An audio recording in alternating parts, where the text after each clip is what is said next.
Good morning, beautiful. It's great to be out here today with you. Out in the cold, wrapped up like a freaking Eskimo with a hat on because the sun is bright. Okay, so nobody would ever say that New Zealand is anything except the land of contrasts. So let me show you the garden. And yes, it's me. Hello. Yes, I'm an hour earlier than usual, and I completely forgot to warn you about it, that we're changing time zones here. We are now on daylight savings. So welcome to everybody who's managed to catch me in time. John, good morning. Jen, g'day. It's great to see you. And I thought, Faye, good morning. I thought I'd get out here and show you the irises before the next big wind system comes through and rips them to pieces, because that's what happens. Isn't it lovely? You got to imagine the scent. The scent is really fruity and tropical and delicious. So good morning, Linda. And look, there's lots and lots and lots more coming. This is the iris bed now. There's really no room for anything else. So, you know, I kind of pray to the gods of the weather and say, no wind please for the next week. Good morning, Luna Ora. It's great to see you. And we have bluebells, and you know, they're really tough. It's quite windy out here. I may go inside to get away from the wind, but I want to show you the flowers. And look, we've got all the granny's bonnets starting to come out. I'll just go up the back past the iris again. Look, the sun's in our eyes. You know, actually, we've got to stop and look at this. Can you see the... No, there you go. You see the detail there, this beautiful swirling texture on the petals.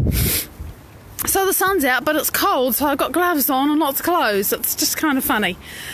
So here we are, enjoying the granny's bonnet. Come on, camera, sort it out. There you go, now you can see. They're really tough flowers, so you can see that even so they've taken a beating. And here are these cute little white ones, which I really adore. And there's pink ones coming. It looks like the pink ones are slightly later. And other things happening here. My ginkgo, my little ginkgo tree is coming out in leaves, which is pretty exciting because it's taken a long time to get this big. It had a hard life. What else do we have? More of these bluebells, which are actually hybrids. They're a cross between the proper bluebells in the front garden and the white ones. Good night from Germany, John. It's amazing. We're all around the world here. Good morning, Liz. And this is something that's going to get big and amazing if I can just stop it from being blown over. This is a purple thalictrum. Lots of granny's bonnet here. There's a historic sort of... It's always been with me, lavender bush. So there's lots happening in this part of the garden. And we'll just go for little walkies so you can see what's happening on the other side. Because, you know, there's the sun. And here's what's left of the star magnolia, which is actually looking quite presentable. And over there is Magnolia Sayonara. It was covered in blooms 3 or 4 days ago, and now they're practically all gone, but it's still lovely. And let's not forget this fabulous ghost plant, which I really, really enjoy. See the way it moves in the breeze? It's just beautiful. It's just moving on. There's such a lot to see. We have Cuban lilies, which are actually another kind of hyacinth. And this... maybe a bit beaten, but I want you to see it is beaten. See let's get a fresher one. Iolanthe white John Quill. They've had a hard time, but they're still here.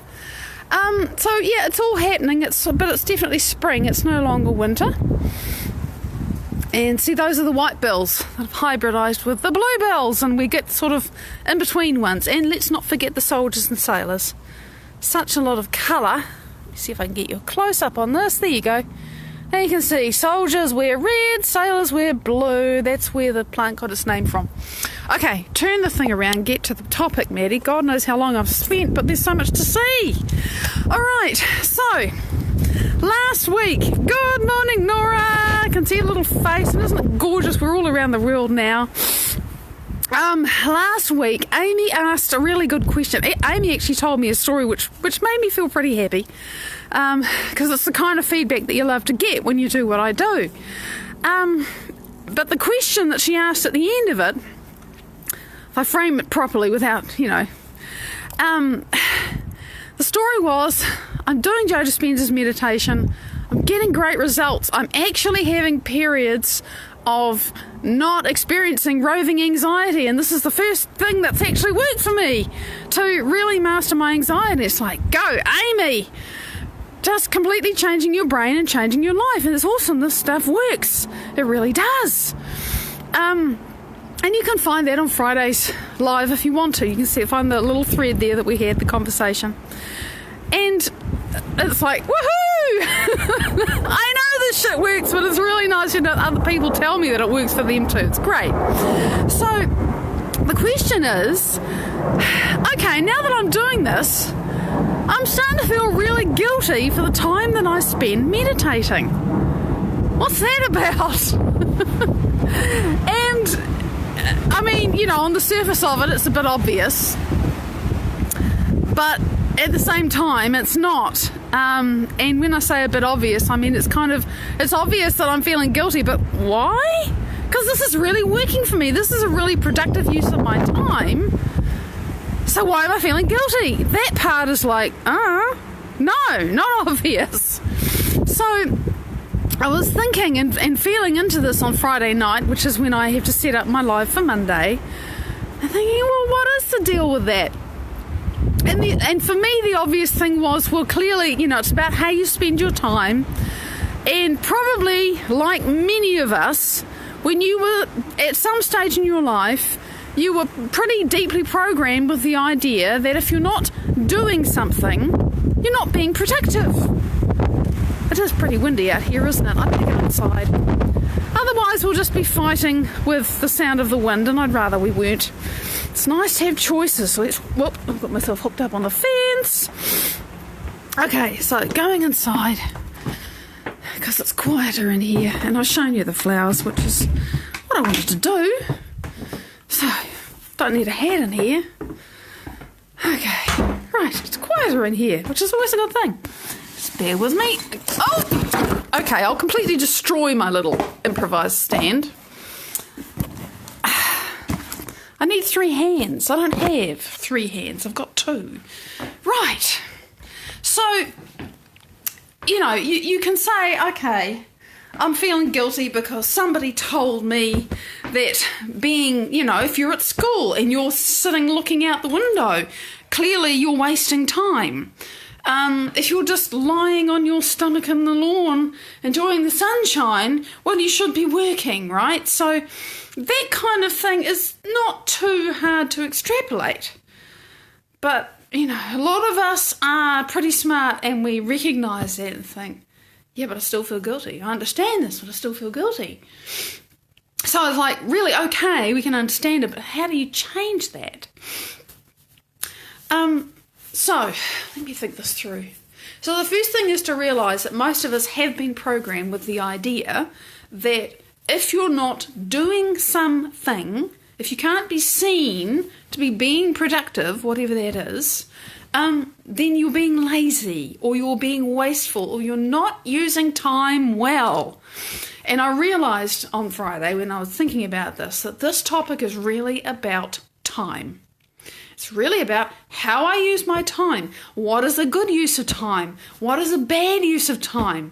Yeah, and there are all these societal baseline judgments and ideas about what is productive and what is unproductive. And of course, it's all, if you think about it, it's all based upon survival, right?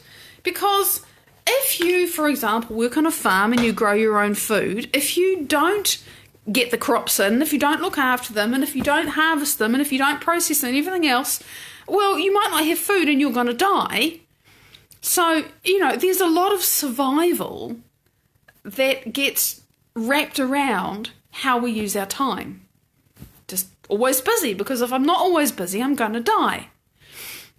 However, this is a very grand generalization because for some people, they still live like that, okay? But in the context of the question that I'm trying to do my best to answer, that's not the situation.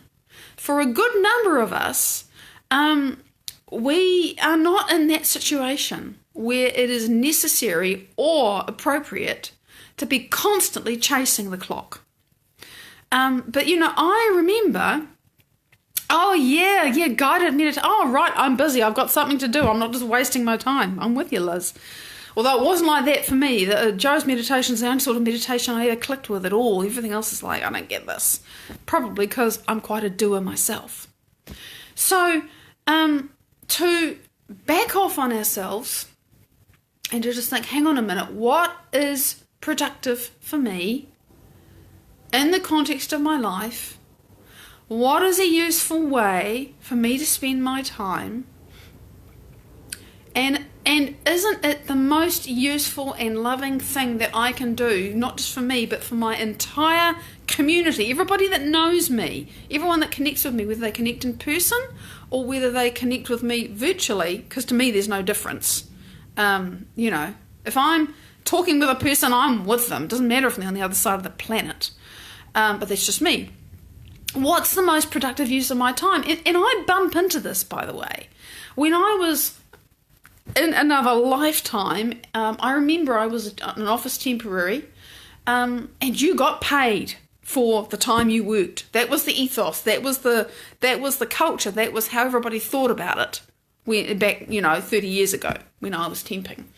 And you noted your timesheet to the minute. You needed to be there on the hour. You needed to do your work, and there were no breaks. There was no such thing as micro pauses. I mean, they came in eventually, but you were there. You worked, and if you weren't working, you were wasting time.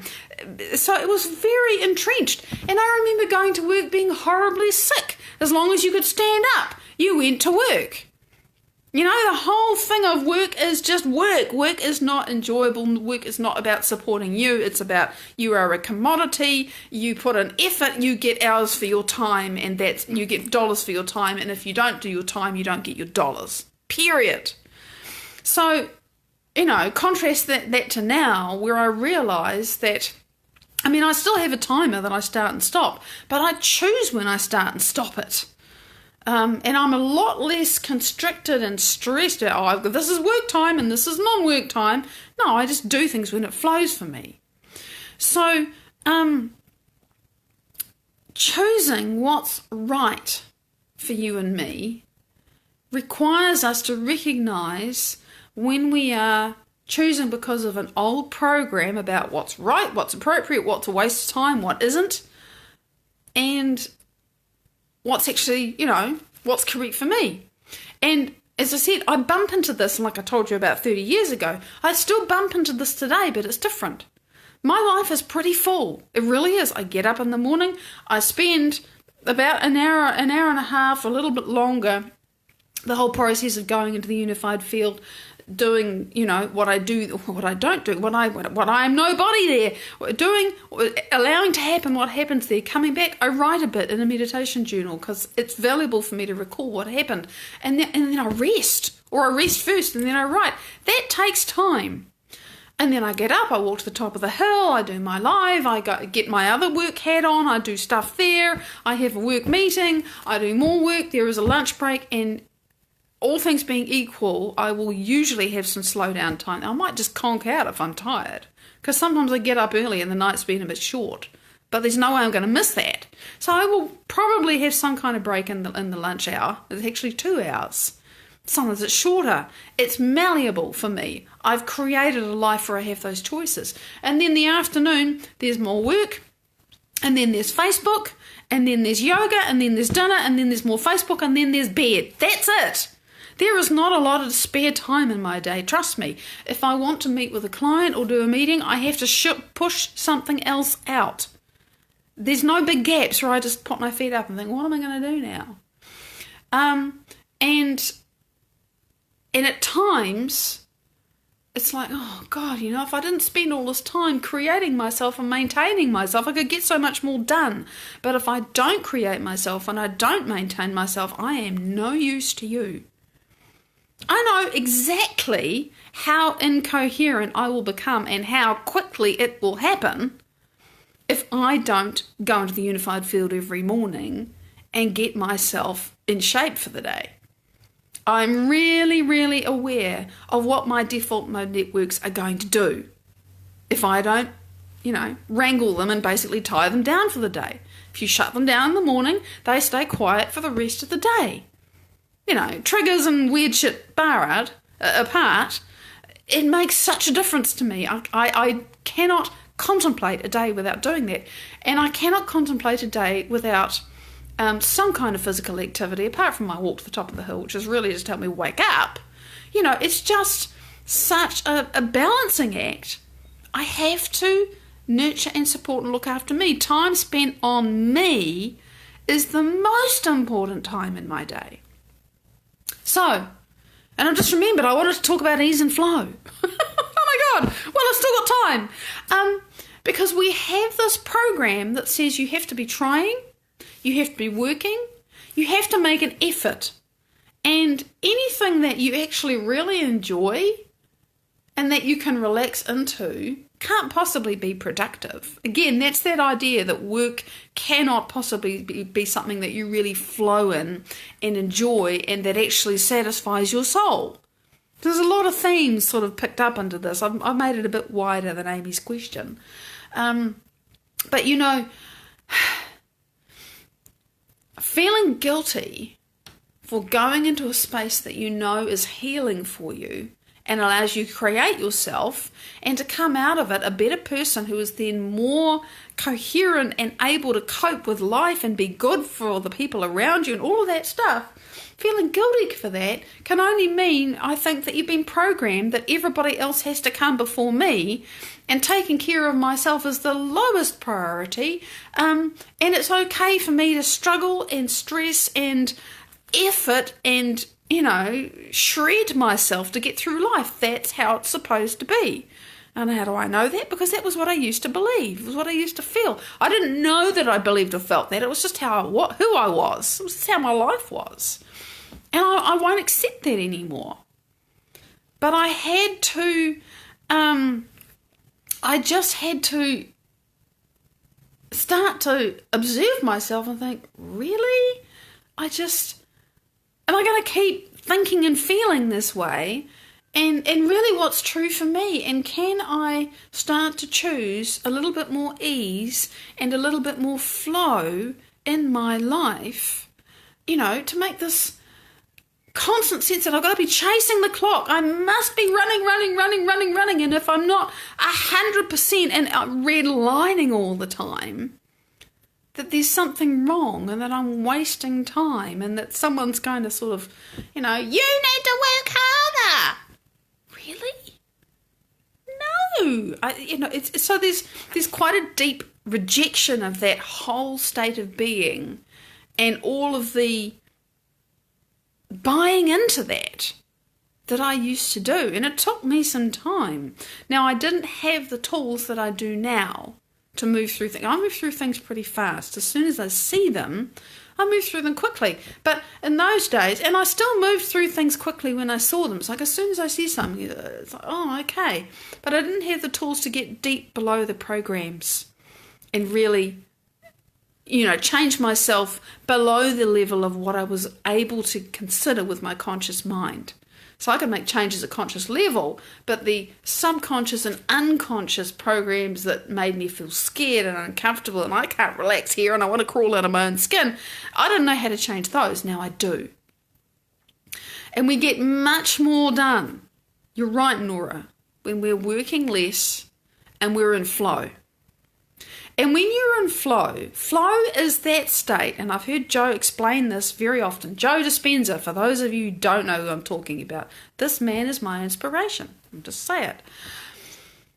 And he's quoting the work of a guy with a really scary name, Dr. Professor Csikszentmihalyi. It took me a long time to work that, a big, long Hungarian name. But he was really interested in the concept of fun and flow and enjoyment and all of that stuff. And with the research that he did, he discovered that a state of flow is when time vanishes. You do something and time is just gone and you forget about yourself. You just stop being you because you're so present with what you're doing. And for those of you who do meditation, doesn't that sound like being in the unified field? It's totally a state of creativity. You're just right there. And you can work very, very hard when you're in a state of flow. But you can also really relax when you think, well, I'm done now. It's time to stop. And I have projects and things that I am doing, and it really is. There is a flow and a push and a prod to do this, and when it stops, I step out of it because I will not have struggle and effort and trying infecting that project. It's too important.